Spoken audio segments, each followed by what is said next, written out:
ओम नमः शिवाय। शिव भक्तों, आप सभी का स्वागत है श्री शिव महापुराण की इस पावन यात्रा में। हम पढ़ रहे हैं रुद्र संहिता का द्वितीय खंड। आज का अध्याय है दक्ष की तपस्या और देवी सती का उन्हें वरदान देना। नारद जी ने पूछा, पूज्य पिताजी, दृढ़ता पूर्वक उत्तम व्रत का पालन करने वाले दक्ष ने तपस्या करके देवी से कौन सा वर प्राप्त किया था तथा वे देवी किस प्रकार दक्ष की कन्या हुई। ब्रह्मा जी ने कहा, नारद, तुम बहुत धन्य हो। इन सभी मुनियों के साथ भक्ति पूर्वक इस प्रसंग को सुनो।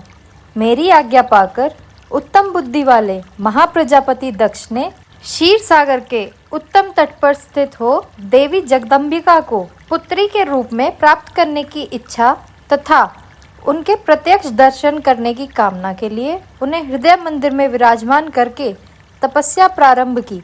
दक्ष ने मन को संयम में रखकर दृढ़ता पूर्वक कठोर व्रत का पालन करते हुए सोच संतोष आदि नियमों से युक्त हो 3000 दिव्य वर्षों तक तप किया।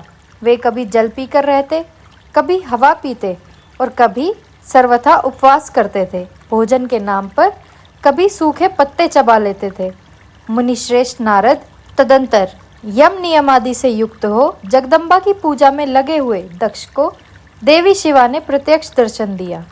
जगन्माई जगदम्बा का प्रत्यक्ष दर्शन पाकर प्रजापति दक्ष ने अपने आप को कृतकृत्य माना। वे कालिका देवी सिंह पर आरूढ़ थी।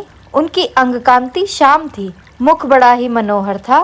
वे 4 भुजाओं से युक्त थी और हाथों में वरद, अभय, नीलकमल और खड़ग धारण किए हुए थी। उनकी मूर्ति बड़ी बनोहारिणी थी। नेत्र कुछ कुछ लाल थे। खुले हुए केश बड़े सुंदर दिखाई देते थे। उत्तम प्रभा से प्रकाशित होने वाली उन जगदम्बा को भली भांति प्रणाम करके दक्ष विचित्र वचनावलियों द्वारा उनकी स्तुति करने लगे। दक्ष ने कहा, जगदम्बा, महामाये, जगदीशे, महेश्वरी, आपको नमस्कार है। आपने कृपा करके मुझे अपने स्वरूप का दर्शन कराया है।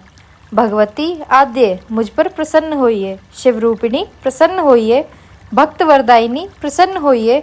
जगन्माये, आपको नमस्कार है। ब्रह्मा जी कहते हैं, मुने, संयत चित्त वाले दक्ष के इस प्रकार स्तुति करने पर महेश्वरी शिवा ने स्वयं ही उनके अभिप्राय को जान लिया। तो भी दक्ष से इस प्रकार कहा, दक्ष, तुम्हारी इस उत्तम भक्ति से मैं बहुत संतुष्ट हूँ। तुम अपना मनोवांछित वर मांगो। तुम्हारे लिए मुझे कुछ भी अदेय नहीं है। जगदम्बा की यह बात सुनकर प्रजापति दक्ष बहुत प्रसन्न हुए और उन शिवा को बारंबार प्रणाम करते हुए बोले, जगदम्ब, महामाये, यदि आप मुझे वर देने के लिए उद्यत हैं तो मेरी बात सुनिए और प्रसन्नता पूर्वक मेरी इच्छा पूर्ण कीजिए। मेरे स्वामी जो भगवान शिव हैं, वे रुद्र नाम धारण करके ब्रह्मा जी के पुत्र रूप से अवतीर्ण हुए हैं। वे परमात्मा शिव के पूर्ण अवतार हैं, परंतु आपका कोई अवतार नहीं हुआ। फिर उनकी पत्नी कौन होगी? अतः शिवे, आप भूतल पर अवतीर्ण होकर उन महेश्वर को अपने रूप लावण्य से मोहित कीजिए। देवी, आपके सिवा दूसरी कोई स्त्री रुद्रदेव को कभी मोहित नहीं कर सकती। इसीलिए आप मेरी पुत्री होकर इस समय महादेव जी की पत्नी होइए।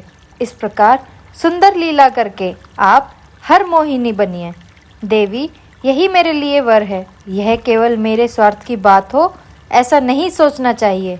इसमें मेरे ही साथ संपूर्ण जगत का भी हित है। ब्रह्मा, विष्णु और शिव में से ब्रह्मा जी की प्रेरणा से मैं यहाँ आया हूँ। प्रजापति दक्ष का यह वचन सुनकर जगदम्बिका हंस पड़ी और मन ही मन भगवान शिव का स्मरण करके यूँ बोली, तात, प्रजापते दक्ष, मेरी उत्तम बात सुनो। मैं सत्य कहती हूँ। तुम्हारी भक्ति से अत्यंत प्रसन्न हो तुम्हें संपूर्ण मनोवांछित वस्तु देने के लिए उद्यत हूँ। दक्ष, यद्यपि मैं महेश्वरी हूँ, तथापि भक्ति के अधीन हो तुम्हारी पत्नी के गर्भ से तुम्हारी पुत्री के रूप में अवतीर्ण होंगी, इसमें संशय नहीं है। अनग, मैं अत्यंत दुस्सह तपस्या करके ऐसा प्रयत्न करूँगी जिससे महादेव जी का वर पाकर उनकी पत्नी हो जाऊँ। इसके सिवा और किसी उपाय से कार्य सिद्ध नहीं हो सकता, क्योंकि वे भगवान सदाशिव सर्वथा निर्विकार हैं।